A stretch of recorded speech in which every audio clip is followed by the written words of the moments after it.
जय श्री कृष्णा स्टूडेंट। आज की जो वीडियो है वो आपकी क्लास 9th चैप्टर 10 काठमांडू की है।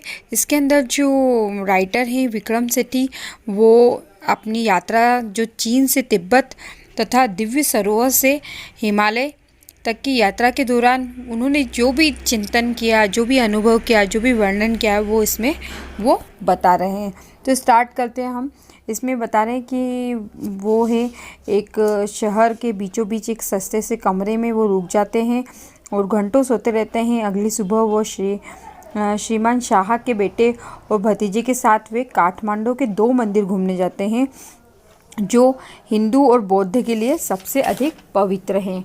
तो एक मंदिर तो आपको पता ही है, पशुपतिनाथ का मंदिर, जो कि वहाँ पर है काठमांडू में। तो वहाँ पर पुजारी, फेरी वाले उस मंदिर के वहाँ पे बहुत अस्त व्यस्त सा दिखता है उनको।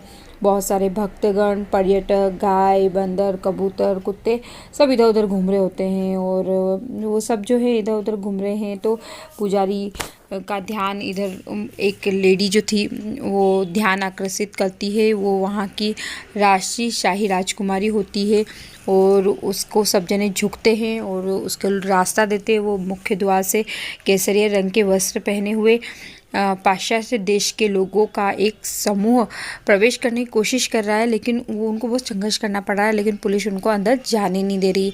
मतलब वो राजकुमारी तो चली जाती है लेकिन दूसरे जो लोग हैं उनको अंदर नहीं जाने दिया जा रहा है।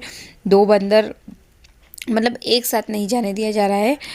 बाकी 2 बंदर जो जिनके बीच में लड़ाई हो रही है, मतलब ऐसा देखे तो कुल मिला के वहाँ पर बहुत जो एक शिवलिंग पर कूद रहे हैं और फिर चीखता हुआ मंदिर की चारों ओर नीचे पवित्र बागमती नदी की ओर भागता है जो नीचे बहती है।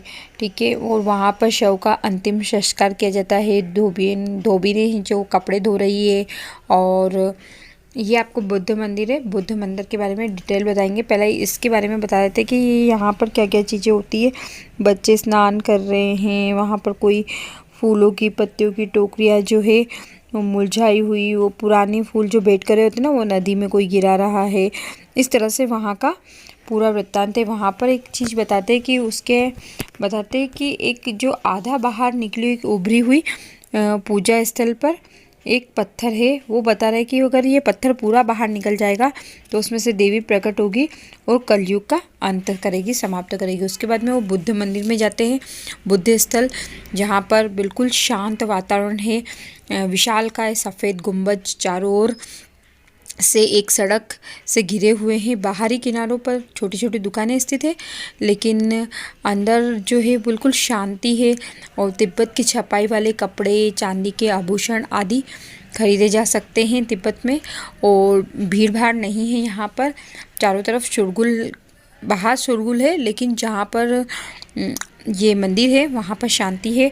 उसके बाद में सबसे अधिक सकरे और सबसे अधिक व्यस्त मार्गों के किनारे पूजा स्थल से लेकर फूलों से सुसज्जित देवताओं तक फल विक्रेता, बांसुरी विक्रेता, पोस्टकार्ड, फेरी वाले और सामग्री लेकर बहुत सारी दुकानें हैं जो फिल्मों के रोल, चॉकलेट या तांबे के बर्तन, सभी की दुकानें हैं। जो नेपाल वस्तुओं से काठमांडू सजीव धार्मिक स्थल है। रेडियो पर बजते हुए फिल्मी गाने, कारों का हॉर्न की आवाज़, साइकिल की घंटियाँ, गायों की आवाज़, गाय रंभा रही है और चिल्लाने की आवाज़, इस तरह से बहुत सारी आवाज़ें आ रही है। बादाम की मिठाई का एक टुकड़ा वो खरीदते हैं और सड़क के किनारे लकड़ी के कोयले की अंगीठी पर भुना हुआ भुट्टा भी वो खरीदते हैं। और कुछ वो कॉमिक्स जो है प्रेम कथाओं की वो भी वो लेते हैं। और उसके बाद में वो कोको कोला लेते हैं।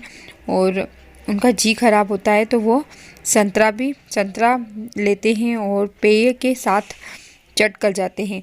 इस तरह से बहुत सी चीज़ें वो बता रहे हैं इस वृत्तांत के अंदर। इस तरह से उन्होंने सब कुछ देखा और अब वो घर वापस जाना चाहते हैं।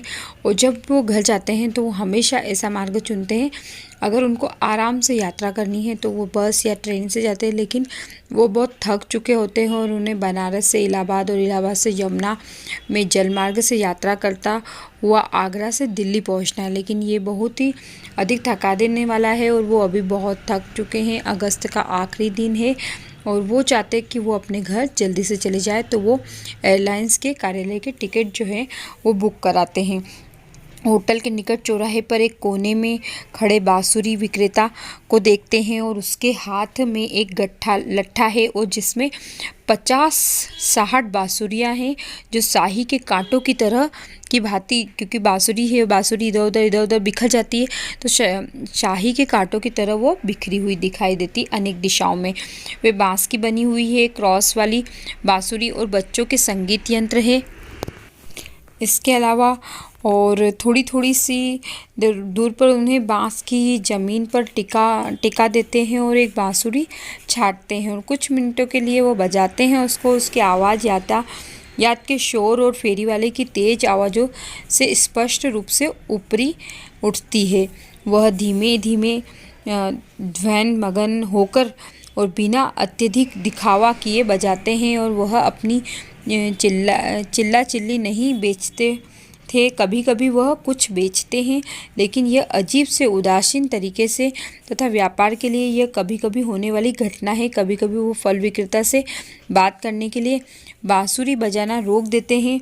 मैं कल्पना करता हूँ कि वर्षों से यही उनके जीवन का तरीका रहा है और चौराहे से दूर होकर वह बांसुरी के संगीत में हमेशा अपने साथ में ऐसा होता है कि जैसे कि यह एक साथ सबसे अधिक सार्वभौमिक और सबसे अधिक विशिष्ट ध्वनि हो, और ऐसा ही वो महसूस करते हैं। सभी जगह बांसुरी जो है वो बजाई जाती है, लेकिन सभी जगह पर बांसुरी की आवाज़ जो अलग होती है, उसके स्वर अलग होते हैं, क्योंकि वो जो है अलग तरीके से बनी होती है और उंगलियों के बजाने का तरीका अलग होता है। तो इस तरह से वो पहले जो मुझे वो बताते हैं कि इस बात पर आश्चर्य होता है कि मैं बांसुरी पर कुछ सुपरिचित पदों से इतना प्रभावित हो सकता हूँ, क्योंकि पहले के अवसरों पर जब मैं लंबे समय विदेश में रहने के बाद घर लौटता हूँ तो मैंने इतनी छोटी छोटी बातों का पर मुश्किल से ही ध्यान दिया और निश्चित रूप से मैंने उसको इतना महत्व नहीं दिया जितना मैं अब देता हूँ। मतलब ये होता है ना, कभी कभी हम कहीं जाते हैं तो हर चीज़ को अटेंशन नहीं दे पाते हैं, नोटिस नहीं कर पाते हैं, लेकिन जब हम घर पर आते हैं तो सोचते हैं तो उस बारे में तो हमको बहुत सारी चीज़ें करनी रह जाती है, ऐसा लगता है। तो ये आपकी वीडियो ख़त्म होती है, आपका चैप्टर जो है वो कंप्लीट होता है। ओके।